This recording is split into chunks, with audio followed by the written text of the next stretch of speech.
Hello everyone. तो आज की जो क्लास है उसमें हम क्वेश्चंस करने वाले हैं इंडेक्स नंबर चैप्टर के। तो एक्सरसाइज इसमें एक ही है हमारे पास और most of the theoretical questions इसके अंदर सारे हैं। तो इसका जो सारा बेसिक है ऑलरेडी हम पिछले वीडियो में कर ही चुके हैं, तो बस इनके क्वेश्चंस को एक बार कर लेते हैं फटाफट।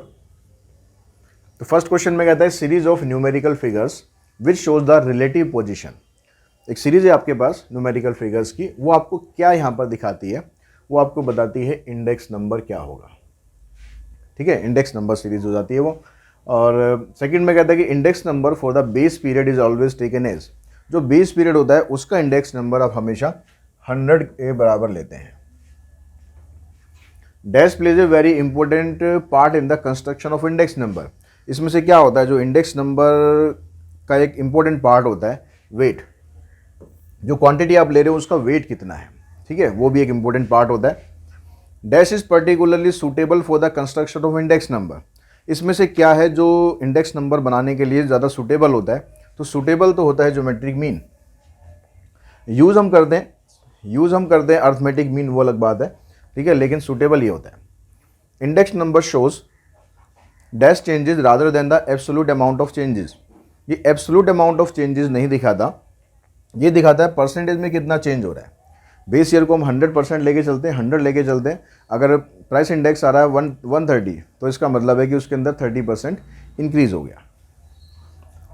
The dash makes index number time reversible. इसमें से कौन सा ऐसा है जो इंडेक्स नंबर को टाइम रिवर्सिबल बनाता है, तो ये होता है हमारे पास ज्योमेट्रिक मीन।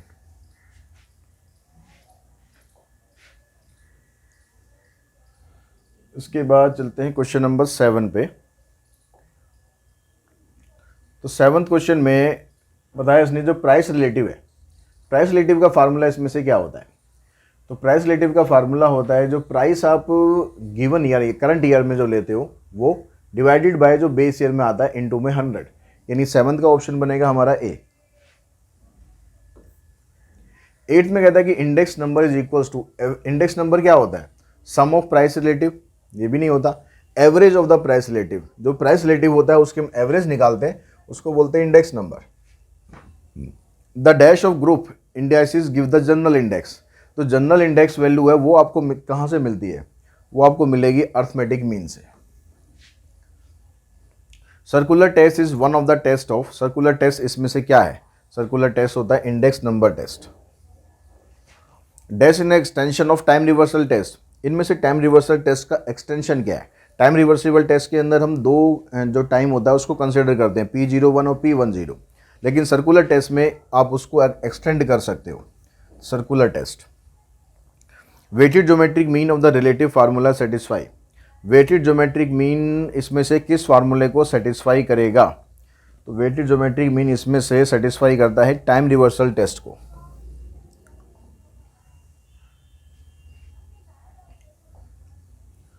क्वेश्चन नंबर 13 में कहता है कि factor reversal test is satisfied bye.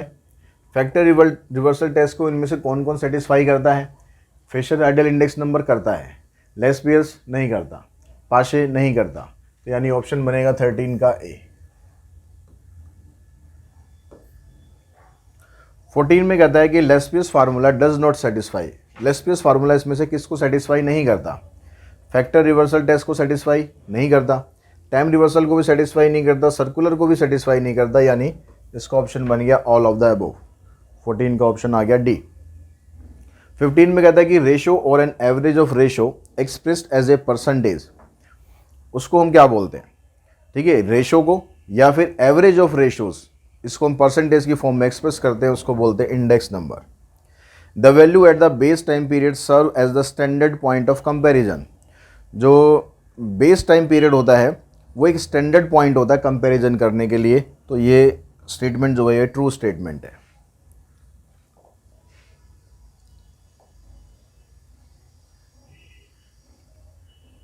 Seventeen में कहता है कि an index time series is a list of dash numbers for 2 और मोर पीरियड ऑफ टाइम। जो इंडेक्स नंबर के अंदर जो इंडेक्स टाइम सीरीज होती है वो क्या होती है, वो लिस्ट ऑफ इंडेक्स नंबर्स होती है। Index numbers are often constructed from the samples. Index number जब हम बनाते हैं वो सैम्पल्स जो इकट्ठे करते हैं हम उसी से बनाते हैं। 19 में कहता है dash is a point of reference in comparing various data describing individual behaviour. तो जो हम रेफरेंस पीरियड लेते हैं, वो रेफरेंस पॉइंट लेते हैं, वो लेते हैं हम बेस पीरियड। 20th में कहता है the ratio of price of single commodity in a given period to its price in the preceding year price is called the relative price. 21st में कहता है कि sum of all commodities prices in the current year into 100 divided by sum of all commodity prices in the base year. इसको ये जो formula हमारा बनता है, इस फार्मूले को हम क्या बोलते हैं? तो यहाँ पे कहता है रिलेटिव प्राइस इंडेक्स नंबर, ये कहता है simple aggregative price index number. तो ये simple aggregative price index number होता है, ठीक है, जिसमें हम सम ऑफ ऑल कॉमोडिटी प्राइसेस, यानी सिर्फ हम प्राइसेस का यहाँ पर सम कर लेते हैं और डिवाइडेड बाय जो बेस ईयर के प्राइसेस है उनको हम ऐड कर देते हैं, फिर इंटू में 100 करते हैं। ये तो 21 क्वेश्चन हो गया, ऑप्शन बन गया इसका बी। तो क्वेश्चन नंबर 22 में कहता है चेन इंडेक्स। चेन इंडेक्स इसमें से किसके बराबर होता है? चेन इंडेक्स में link relative of current year, ये तो ठीक है, करंट ईयर का लेते हैं। चेन इंडेक्स ऑफ द, ये करंट ईयर नहीं लेते, दोनों करंट नहीं होते, ये करंट होता है, तो यहाँ पर बेस होना चाहिए। यहाँ पर देखो, यहाँ प्रीवियस लिखा हुआ है, तो ये तो वैसे ही गलत हो गया। यहाँ पर करंट है, यहाँ पर प्रीवियस है, तो यानी ये ऑप्शन बनेगा, प्रीवियस या फिर बेस ईयर लिख सकते हो आप। P01 is the index for time. P01 किस टाइम का इंडेक्स नंबर है? P01 का मतलब है 0 यहाँ पर बेस ईयर है, 1 यहाँ पर करंट ईयर है, यानी ये बनेगा प्राइस इंडेक्स किसके लिए? 1/0 के लिए। अगर हम इसको उल्टा कर दें, P10 कर दें, तो P10 पे क्या हो जाएगा? फिर उल्टा हो जाएगा, 0/1 हो जाएगा, तो 24 का बी आ जाएगा। 25 इसमें कहता है when the product of price index and the quantity index, जो प्रोडक्ट का प्राइस इंडेक्स है और क्वांटिटी इंडेक्स है, उसको अगर हम मल्टीप्लाई कर दें तो वो किस टेस्ट को सेटिस्फाई करेगा? तो वो बनता है हमारा फैक्टर रिवर्सल टेस्ट, जिसमें ये आपके पास वैल्यू के बराबर आ जाता है। तो 25 का ऑप्शन बनेगा C. The formula should be independent of the unit in which और for which price and the quantities are quoted in. इसमें से कौन सा फार्मूला ये है कि जिसमें जो इंडिपेंडेंट ऑफ यूनिट होता है, मतलब यूनिट का उसके ऊपर कोई इफेक्ट नहीं पड़ता, ये होता है unit test. Laspeyres method and the Paasche method do not satisfy. Laspeyres और पास्चे, ये दोनों जो मेथड है, ना तो ये टाइम रिवर्सल को सेटिस्फाई करते, ना ये फैक्टर रिवर्सल को करते, यानी ऑप्शन बनेगा इसका डी, जिसमें आ जाएगा हमारे पास B and C. The purpose determine the type of index number to use. The purpose determine the type of index number, मतलब कौन से टाइप का आप इंडेक्स नंबर यूज़ करना चाह रहे हो, तो ये स्टेटमेंट है आपके पास true. The index number is a special type of average. Yes, ये भी आपके पास true.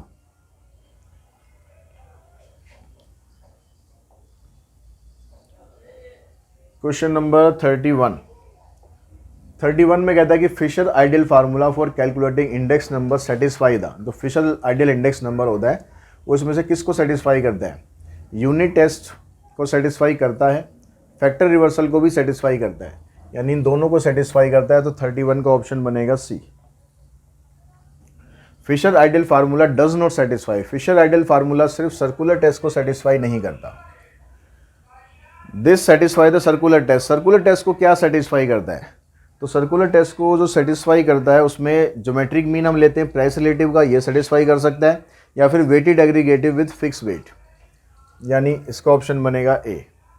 लेस्पियस and Paasche method dash time reversal test. Time reversal test को ये दोनों सेटिस्फाई नहीं करते हैं, तो इसमें आ जाएगा डू नॉट सेटिस्फाई। 35 में कहता है there is a no such thing as unweighted index number.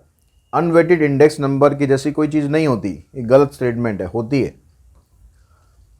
तो 35 का आ गया हमारे पास ए। उसके बाद देखिए 36, theoretically geometric mean is the best average in the construction of index number, but in the practice mostly the AM is use. सही बात है ये। लेस्पियस और पाशे और the Fisher ideal index number do not satisfy, मतलब ये तीनों के तीनों जो मेथड होते हैं, ये किसको सेटिस्फाई नहीं करते? ये तीनों के तीनों सिर्फ सर्कुलर टेस्ट को सेटिस्फाई नहीं करते। Dash is concern with the measurement of price changes over a period of years when it is desirable to shift the base. यानी जब हम बेस को शिफ्ट करते हैं तो उसमें कौन सा टेस्ट काम आता है, उसमें काम आता है circular test. The test of shifting the base, वही क्वेश्चन है, circular test. Question number 40। Question number 40 में ये कहता है कि फार्मूला आपसे पूछ रहा है, the formula for conversion to the current value. तो डिफ्लेटेड वैल्यू का फार्मूला इसमें से क्या होगा, deflated value is equals to price index of the current year divided by previous value, नहीं करंट वैल्यू लेनी होती है दोनों में ही, price index of the current year and current value, current value दो बार लिख गया है, तो 40 का ऑप्शन बनेगा आपके पास बी। 41st में कहता है कि shifted price index, shifted price index का जो फार्मूला है कहता है कि ओरिजिनल प्राइस इंटू में 100 divided by price index of the year on which it has to be shifted. ठीक है, ये फार्मूला शिफ्टेड प्राइस इंडेक्स का। The number of test of adequacy, number of test कौन कौन से कितने होते हैं ये पूछ रहा है, तो 4 टेस्ट होते हैं, unit test, factor test, time reversal test, circular test. We use price index number, price index number को हम किस लिए इस्तेमाल करते हैं, to measure and compare prices, to measure prices, to compare prices. तो ये दोनों काम करते हैं, हम उसमें मेजर भी करते हैं और कंपेयर भी करते हैं प्राइसेस को। 44 simple aggregative of quantity is a type of, अब यहाँ पर आप सिंपल एग्रीगेटिव क्वांटिटी निकाल रहे हो तो मतलब क्वांटिटी इंडेक्स नंबर आप निकालना चाह रहे हो। तो बस इसी क्वेश्चन के साथ ही ये जो एक्सरसाइज है हमारी ये कंप्लीट हो गई है, और जल्दी मिलते हैं हम नेक्स्ट वीडियो में एक नए टॉपिक के साथ, नए चैप्टर के साथ। आज की इस वीडियो में इतना ही।